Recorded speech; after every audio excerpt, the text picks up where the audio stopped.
Hello, hello. Hi. I'm going to keep this as brief as possible. You'll lose the will to live otherwise. But I think this is going to save hours a bit further down the line. So just very quickly, everything shown here is by survey. I've got a very deep manhole at the front of the property, which is shown as existing with only the groundworks of the extension. I'll get to the dormer and that on another plan set.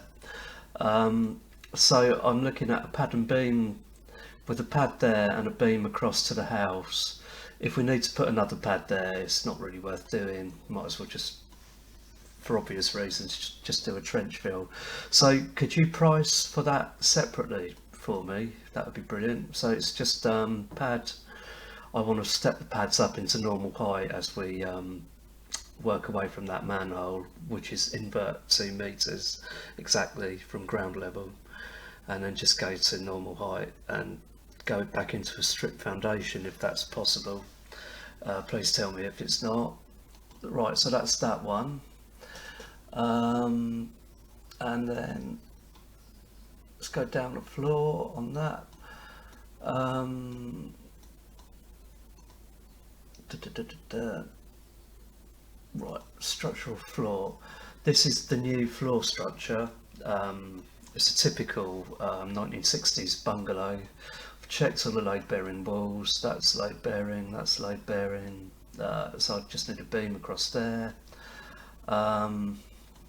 Stairwell trimmers, I'm pretty sure we can use this flue. The chimney's staying, so the flue's not coming out. So we'll just use that to prop up the trimmers there and there. So that's that one. Yeah, trimmers or steel, whichever's easiest. Beam over the bifolds. This is quite a large beam here. All the measurements are on the plans. Presumably it'll need to be a goalpost, which I've drawn inside. I need to keep the posts as small as possible to embed them in the walls. I've told the client he might need to batten out this wall to just finish the covering because it's quite a big span.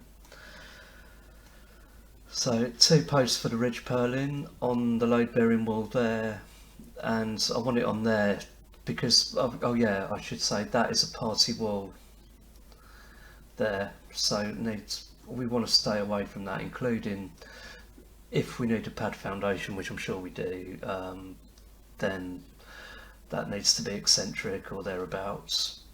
So that's that. Lantern trimmers, flat roof joists, new floor structure, stairwell trimmers. Going up and just change the layer set to roof. That goalpost frame, stroke beam on masonry, I don't know.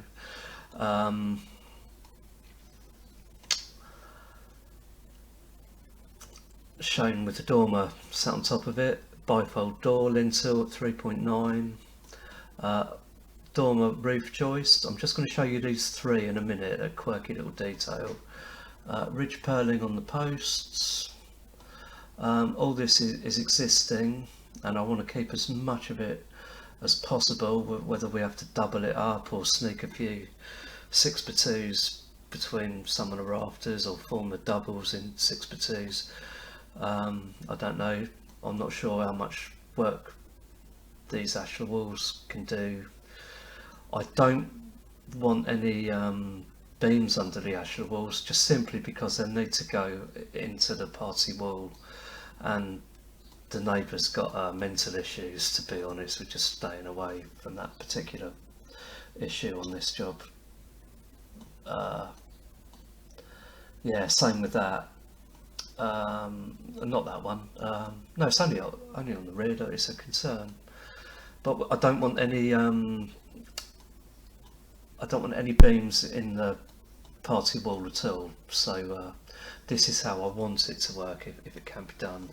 We've got this indentation here to support this beam, so it's all quite important. And then because I've had to bring the front in there, that's where that manhole is there.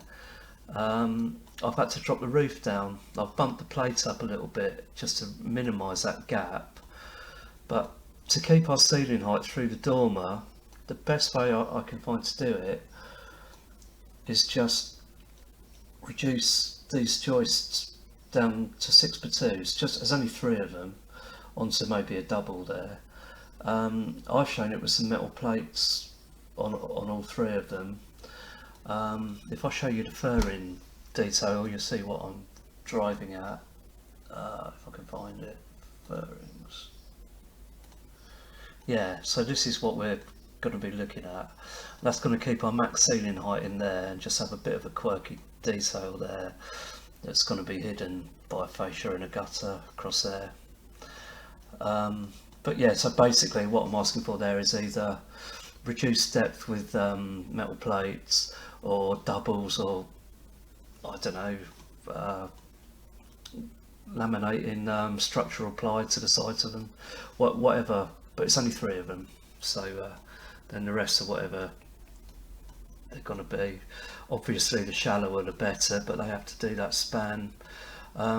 Generally looking for anything by 2, because once we get into 70mm timbers, they do start getting a lot more expensive per volume. But if needs be, then needs be. I'll leave that to you. In 6 minutes 33 seconds, I think that's all I needed to convey beyond the drawings, to be honest. Yeah, I've covered it all. Ridge purling, posts onto load bearing wall, tiny cantilever there, about 600mm long, I think it is. There's a post there. It's all marked up on the drawings as well. Double through there, double ridge through there. Quirky detail there on the furrings and joists. Goalpost frame, stroke, long beam without a goalpost. I really don't know about that. If it's a goalpost, I assume there'd be a dedicated pad there and there. Yeah, and the pad and beam, I don't know if it's worth faffing about with, but if you could just quote for that or advise as a separate thing, that would be brilliant. Okay, I hope you're well, and this one should be serious. I've had a lot of time wasters this year, and people that thought they knew a lot more than they did, and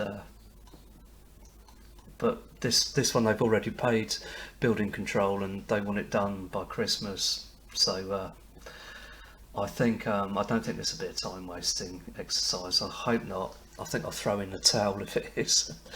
Right, thanks a lot. Cheers.